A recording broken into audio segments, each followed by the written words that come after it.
Well, there's a new John Woo movie in production, and from the sounds of things, it could actually be pretty cool. A dialogue-free revenge actioner might play to Woo's directorial strengths like nothing else he's done in years. Okay, you all knew this was coming, so let's dive right in.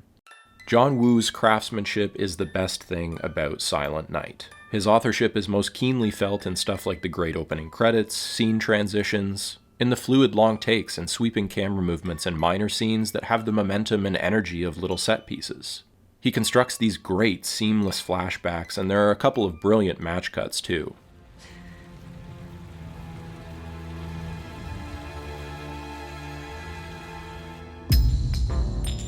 Marco Beltrami's score is gorgeous and classically cinematic, pairing with Woo's maximalism very seamlessly. Kinnaman and Marino's performances are also genuinely great. Then there's the silent film experiment, which is interesting, but also presents a major roadblock, preventing us from fully identifying with the characters and understanding what they're thinking and feeling. While it is a setup that allows John Woo's visual style to be front and center, even he runs out of tricks and text messages to get around the gimmick. I can also see the perspective of how powerful it might have been if other characters could talk, but Brian couldn't. A scene of him saying things in the flashbacks that he regrets or looks back on differently from the voiceless present would have been so amazing. Minimal or sparse dialogue can sometimes streamline familiar plot elements while allowing a genre movie to stylistically indulge itself and spend more time on more interesting relationships. The silent gimmick here actually makes a familiar story feel longer. The filmmakers must do more work to convey simple ideas and pad out the runtime. Exhibit A, extending the traditional training montage. While it adds an element of realism and the sense of time passing, it also gets repetitive. As do the scenes of grief and pain, which are always well performed, but so intense and frequent that they get a little draining as well, especially for a Yuletide John Wick movie. Silent Night sticks a tone more than anything else Woo has done. Even a tragedy like The Killer had plenty of comic relief, moments where the audience could breathe and relate to the characters in a different way. Here, the typical vigilante revenge saga, usually just a vehicle for action scenes, is taken deadly seriously. Then there's the holiday counter-programming element, which feels like an afterthought and really clashes with the dark, consistent tone. Also, it's just so evidently a corporate gimmick that was necessary to get the film made. The result of all of this is a film that takes far too long to get to the goods, so to speak. When it does, especially given the scale and budget, it works for me.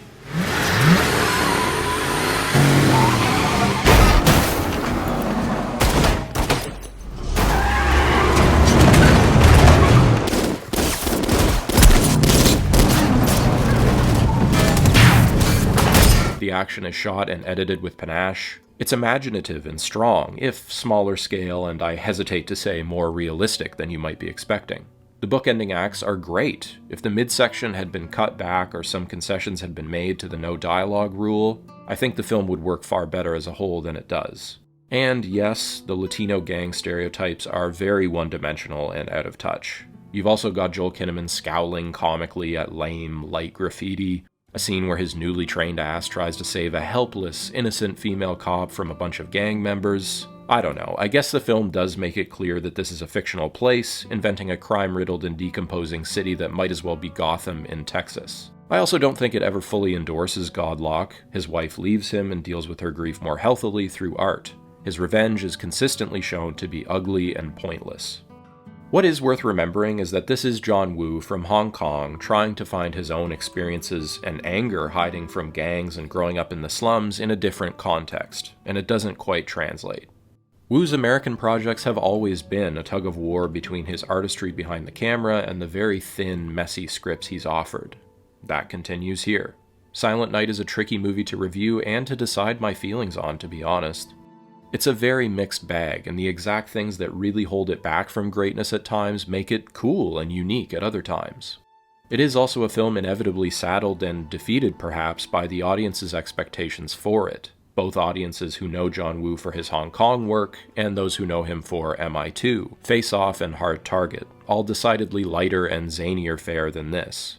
It's a movie that had to reintroduce John Woo as an action master to the West, work as a Christmas film, work as a silent film, and work as a low-budget, grittier John Wick. This movie tries, despite its apparent threadbare simplicity, to do a lot of things, and some of those things are at cross purposes. How do you introduce the director of Hard Boiled back to the world after 4 John Wick movies with a film that's decidedly low-key, more realistic, and more grounded? How do you make a Christmas romp that's also a gritty revenge film without dialogue? How do you make something gritty without drawing from reality, but here a reality that the director isn't familiar with, and whose personal experiences aren't readily applicable to? I really wish I could be more positive on it, but Silent Night measures out to be an okay movie with great stretches, rather than the consistently great movie I wanted it to be. Though if you're a fan, I do still think it's worth seeking out for the good that is there. I also think Woo has the passion and ability to make another stone cold classic, and at its best, Silent Night is evidence enough of this. Whether or not he can find the right script is another question entirely. Happy holidays, everyone. Thank you for supporting the channel this year, and I'll see you in 2024.